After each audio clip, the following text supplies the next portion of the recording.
Per jaar krijgen maar een paar gebouwen in Nederland deze status. Medewerkers van het museum kennen haar blijdschap net op.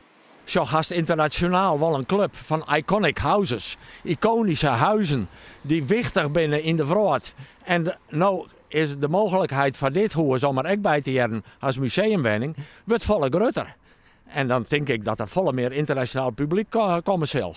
Met name toch Frankrijk en Duitsland. Er zijn veel mensen geïnteresseerd in de kunst van de stijl. En dan nemen ze drachten mee op hun reis door Nederland. En je moet niet gek staan te kijken als hier daar een groep Japanners rondloopt bijvoorbeeld.